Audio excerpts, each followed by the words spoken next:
Welcome to Moments with Marianne. I'm so delighted we're spending this time here today.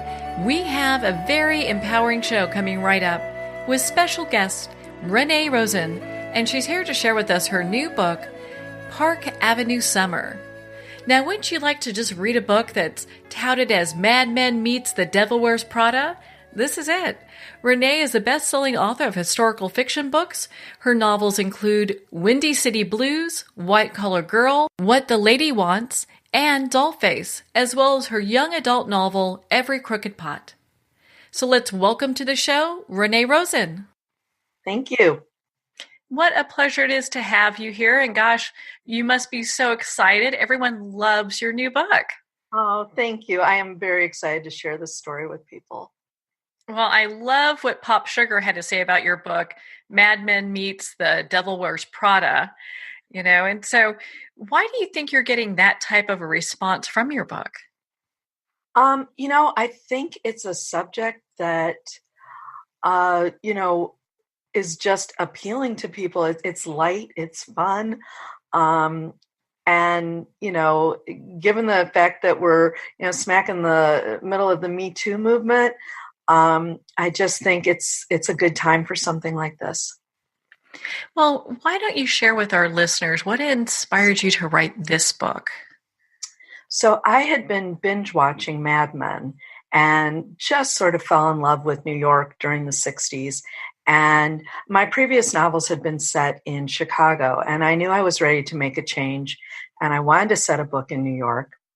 And so my first instinct was to go to that time period. And I was thinking, well, what's another sort of glamorous industry that I can tap into? And, advertising obviously had been done. And so I started thinking of a magazine. And initially it was going to be a fictional magazine with all fictional characters. And I was talking with my editor, and it just sort of struck us like, hello, Helen Gurley Brown, Cosmo, it's right there. So that's sort of what led up to it. How long did it take you to do the research for this book? I spent I tend to sort of start with research, then I start writing, then I go back and research. So it's a little bit of simultaneously, but I would say about a good year. A good year in that. And was there anything that really surprised you when you were doing your research? Well, I got really, really lucky with the research. I was having lunch with a friend of mine, Andrew Gross, and he said, what's your new book about? And as soon as I said Helen Gurley Brown, he and his wife both said, oh my God, we have to introduce you to Lois Cahill. So Lois knew Helen Gurley Brown probably better than anyone else. Lois says that Helen was her, like a surrogate mother to her. And so they introduced me to Lois. Lois shared all kinds of stories with me about Helen Gurley Brown. She vetted the book. She made sure, she would say to me, you're starting to sound like Anna Wintour here. And, she would make sure that the language and the approach was true to Helen. So I feel like I got so lucky with that. And some of the stories that she shared with me are things that I was not going to find in any of the other biographies or even the things that Helen had written herself. Well, and for our listeners, why don't you share a little bit about the book? We don't want to give too much away because we want people to pick up their own copy of Park Avenue Summer. We don't do spoilers here. But why don't you share a little bit about the book so our listeners get a great idea about it? Sure. So because there had been so much already written about Helen Gurley Brown, I wanted to take the story from a slightly different angle. So I started with a young girl, Alice Weiss, who leaves her small Midwestern town in Ohio and has this dream of going to New York City and actually becoming a photographer. But instead, she lands this job as Helen Gurley Brown's secretary during the very first days that Helen takes over as editor-in-chief. Now, Helen Gurley Brown had no prior editorial or magazine experience, so they were both kind of learning as they went. And so it's really how Alice and Helen Gurley Brown kind of take on Hearst and turn this failing magazine around. And she basically did it in her first issue. You've got to love that. Women taking, a bull by the horns and just making, what would be kind of an underdog story really work. Yeah, they definitely tied both hands behind her back. Well, you mentioned Hearst, and I'd love for you to kind of expand on that a little bit, because I understand the Hearst executives try to really, throw Helen underneath the bus. Yeah. So one thing that I didn't realize, I had always assumed that Helen Gurley Brown started Cosmopolitan magazine, but Cosmopolitan had been around since the 1800s. It actually started out as a very highly esteemed literary magazine. Mark Twain wrote for them, Edith Wharton, Kipling, et cetera, et cetera. And through the years, they kept sort of reinventing the magazine. And by post-World War II, it had become magazine geared for suburban housewives, and it was filled with casserole recipes and ways to clean your kitchen floor. And not surprisingly, subscriptions were just tanking. So Hearst had actually prepared to fold the magazine until, enter Helen Gurley Brown. And back in 1962, she had written this scandalous bestseller, Sex and the Single Girl. So she had already sort of become this household name, and sold like 2 million copies within the first month that it was out. And Hearst was terrified that she was going to turn Cosmopolitan into a magazine version of her book, which of course is exactly what she did. So they were constantly trying to rein her in. She had a budget that had not been increased since World War II. Everything she wanted to do, they were like, no, you can't do that. That's too risque. So it was really an uphill battle for her. How did she end up overcoming some of these difficulties with Hearst? Because it's got to have been so difficult. You've got the executives that are saying, "Hey, you've got a small budget," and just kind of throwing roadblock after roadblock at her. Yeah, I think, they were so conservative, and Helen was so out there. She talked about sex the way other people talked about the weather. And I think it may have been a bit of intimidation on her part that she was able to intimidate them. She definitely led with, she was the velvet hammer. So she had a very soft approach. And I think that she just eventually convinced them, like, you got to give me a shot at this. You got nothing to lose. If it tanks, you fold up the magazine just like you wanted to. Mm-hmm. It's all on her then, Yeah.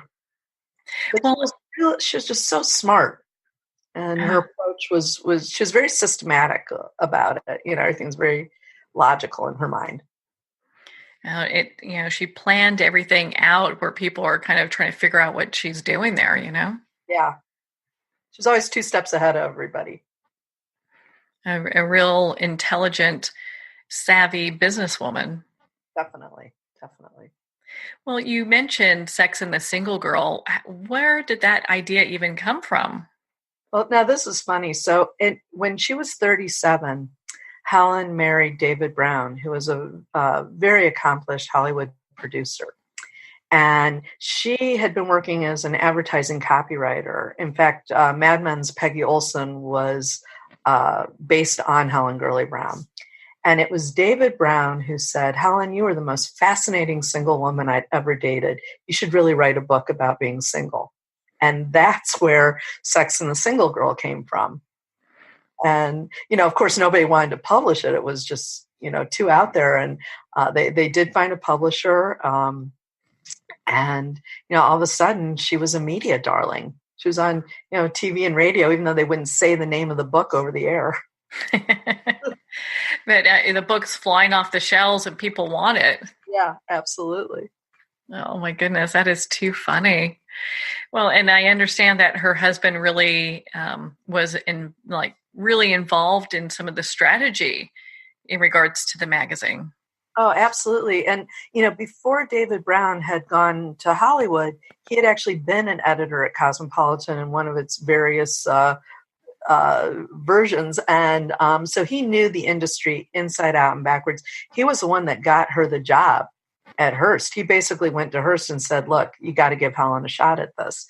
But he was her right-hand man. He wrote a lot of the cover blurbs. he really sort of he would drop everything to help her. They would always schedule lunch meetings when Helen did eat and she went to a lunch meeting, she would make sure that David was lunching in the same restaurant. So just in case she got into trouble, he could come in and sort of get her meeting back on track. And what's ironic is, she was a feminist. She was very independent, and yet she really looked to her husband for that kind of support. Well, and I think that really shows, just how, when we look at Helen, just how three-dimensional she really is. Because a lot of times when people write about her, it could seem a little two-dimensional. Yeah. Yeah. And that was actually a fear that I had when I first started doing it. It was easy to fall into traps that would make her come across as a caricature of herself, because she was so larger than life. She was so out there. So that was a real challenge for me, to make her come across as a full, with all her various vulnerabilities and strengths and all.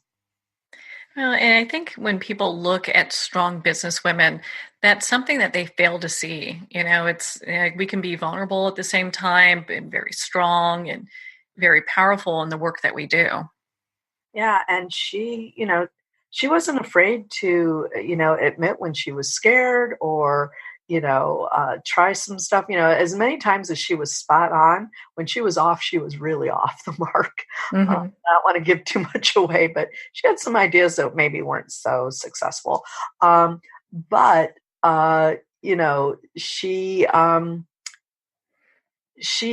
led in a way that made people feel comfortable. I think she made people feel safe.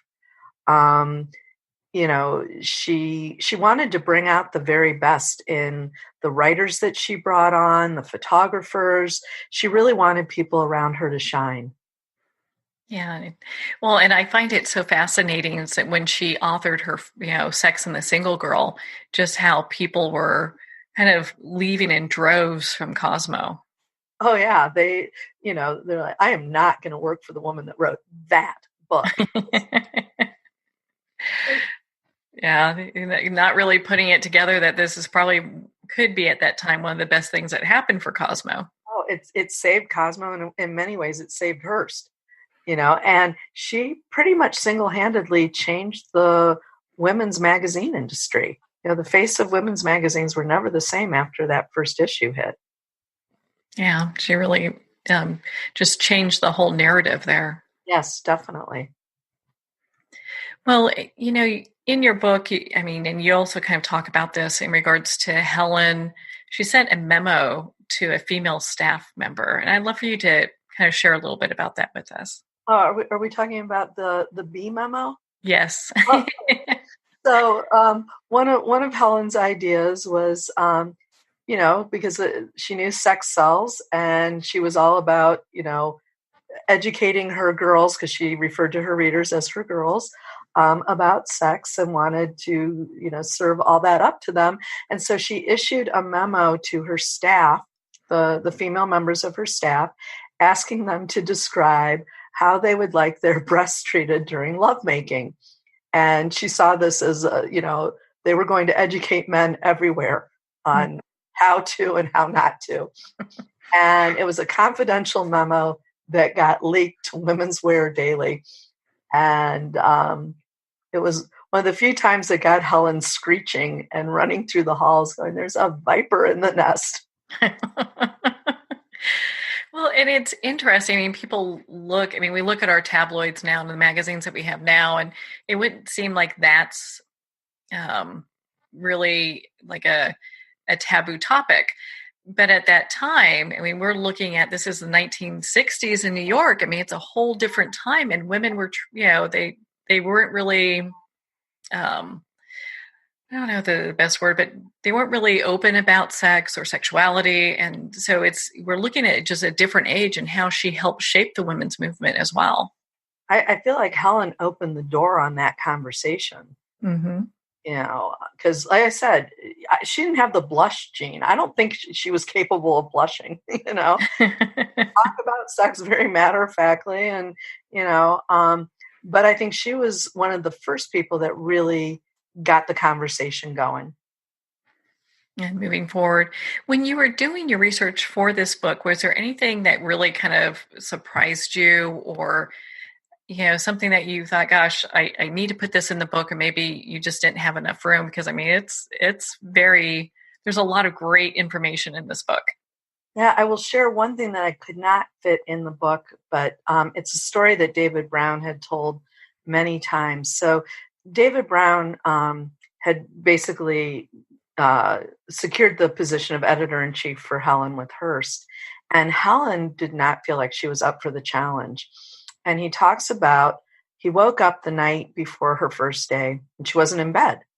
And he goes looking around their Park Avenue apartment for her and finds her under the desk in their library, like just hysterical crying, curled up in a fetal position. And she just did not think she was going to be able to do this job. And, I wish I had found a home for that in the book, but there just wasn't a place to put it in, organically. It would have felt so shoehorned in. Mm-hmm. Well, and it's interesting. I mean, we kind of talked about this a little bit before, but I mean, this is what makes her so three-dimensional, and why your book is, in my opinion, so very well written, because you get to see these different sides of her. She's just not, someone who's just in there successful, beating the doors down. I mean, she's got that strong, powerful woman aspect to her, but there's also all these vulnerabilities. Right. Yeah, she was a girl's girl. And, she would make it a point of sort of peppering compliments around. She would, compliment you on your nail polish or your shoes or something, to make you feel good. And, but at the same time, she'd slash your copy to bits, So it was sort of, on one hand, she really tried to, pump you up, make you feel good. But on the other hand, she was going to get the best out of you.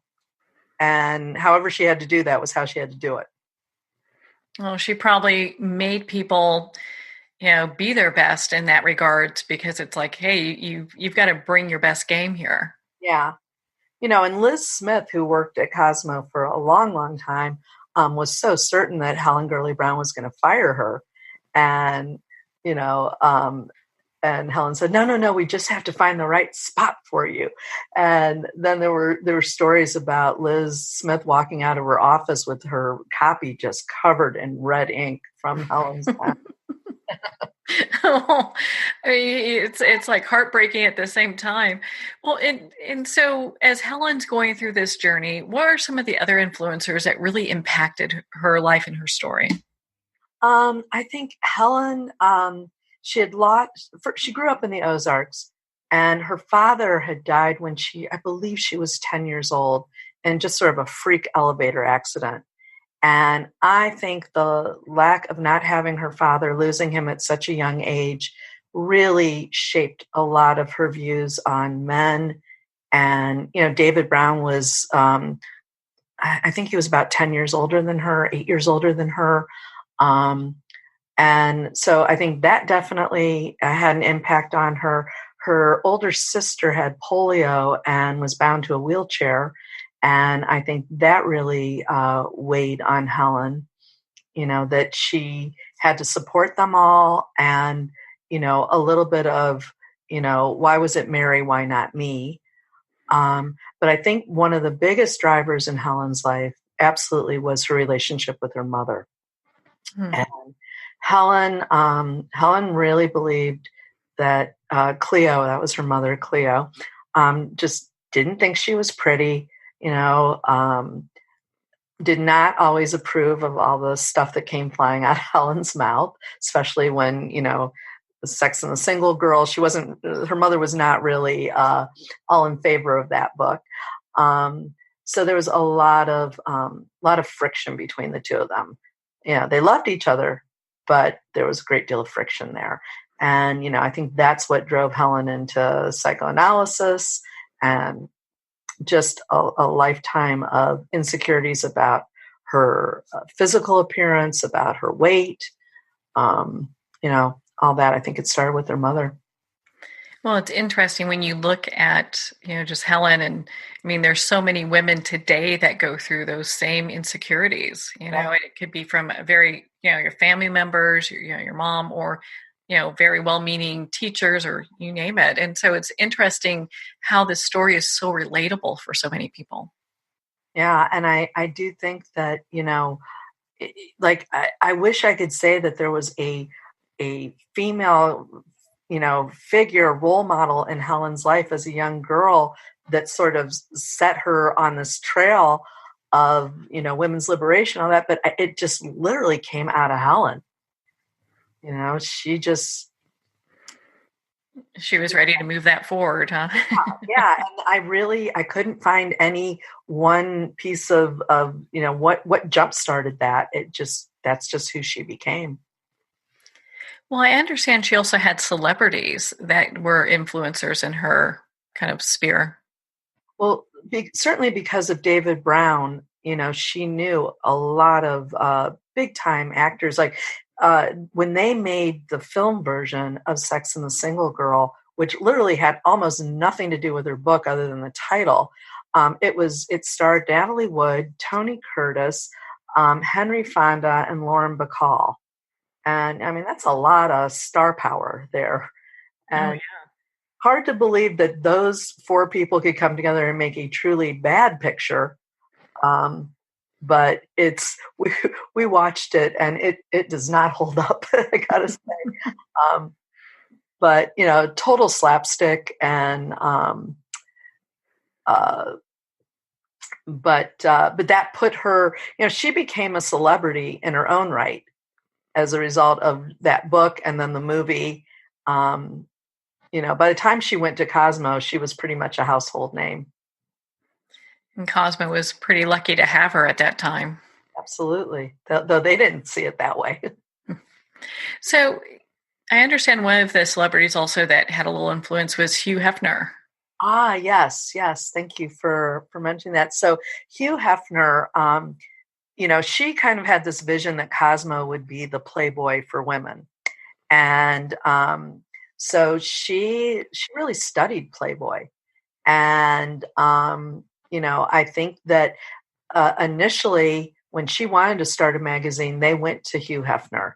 And it just didn't line up with what he had planned, but she really looked to him as a mentor. And I don't want to give too much away, but I have a fun scene with Hugh Hefner in the book. Well, and I find it so fascinating because most people, when you look at magazines, and especially where Cosmo is, you'd be like, well, how did Hugh Hefner and Helen even, it doesn't even seem like they are that well connected, but you can see some similarities where they're, one's for men, the other one's for women. Right. And Helen, when she did her famous Burt Reynolds nude centerfold, that was a vision. She had tried to get that going in 1968. And it took her until I believe the Burt Reynolds issue came out in 72. And she approached she wanted Clint Eastwood. She wanted Robert Redford and Paul Newman and Elliot Gould. And they all said, "Are you kidding me? No." And she finally, with enough vodka, got Burt Reynolds to do it years later. Well, he became very famous for that. He actually wasn't that well known until he did the centerfold. He was just sort of up and coming. Mm-hmm. It's really interesting just how things take off in different directions based on, Helen really had a vision for what she wanted for Cosmo. Oh, absolutely. And I feel like she edited that magazine as if she were speaking directly to her girls. It was for them. And, she was the queen of exclamation points and, she didn't want any big words. She didn't believe in what she called pippy poo copy. She fired Rex Reed for writing Pippi Poo copy. Why anybody have to feel like they had to go to a dictionary to understand an article? And, I think that she thought, well, what would these girls want to know most about? What's the one thing they're afraid to ask anyone about that I can provide that information for them? And I think it was a very personal, intimate mission that she took on. And, she really felt a responsibility to her readers. And, I'd like to kind of just remind our listeners, during the excuse me, the 1960s, there wasn't a whole lot of information for women at that time in regards to, like their bodies and doing, just kind of exploring women in general. I mean, some of this stuff was really taboo. Oh, absolutely. You didn't talk about it. And there was probably so much misinformation out there. What little did make it through the grapevine. So, again, I feel like she really opened up a very important discussion that women were sexual beings. They were allowed to express themselves sexually. They didn't have to be married to do it. It was really groundbreaking. Yeah, she really, put the women's movement kind of front and center. And it was something that women could really connect with and be part of. Yeah. And, there were other schools of thought during the second wave of feminism. She was certainly one brand of it. But I think it was people who question, was she or was she not a feminist? Helen Gurley Brown definitely saw herself as a feminist. And, I don't think there's any other way to interpret what she did than liberating women. Maybe it was from a sexual angle, but it was still liberating for women. Mm-hmm. Without a doubt. Well, my goodness, Renee, I mean, we could talk forever about your book, but we don't want to give anything away because Park Avenue Summer is a great read. And I know our listeners are going to want to pick up their own copy. Where can people connect with you and be part of your community? Oh, I'm all over social media. So you can find me on Facebook, Renee Rosen Author, Twitter, Renee Rosen 1, starting to get the hang of Instagram. And you can always email me through my website, which is reneerosen.com. I love meeting up with book groups. I Skype in with book groups a lot. So don't hesitate to ask if that's what your group is interested in. But, love connecting with readers and fellow writers and book lovers. Well, Renee, thank you so much for taking the time to be on the show with us here today. Thanks for having me on. I appreciate it. Well, thank you, Renee. It's been such an honor to spend this time with you and, of course, to talk about your new book, Park Avenue Summer. Again, if you'd like to pick up a copy of Park Avenue Summer, you can at Amazon, Barnes & Noble, and all indie bookstores. If you'd like to connect with Renee, you can at her website, reneerosen.com. Well, we're at the end of our time today. I would like to thank everyone for tuning in. You're listening to Moments with Marianne. And remember, make every moment count.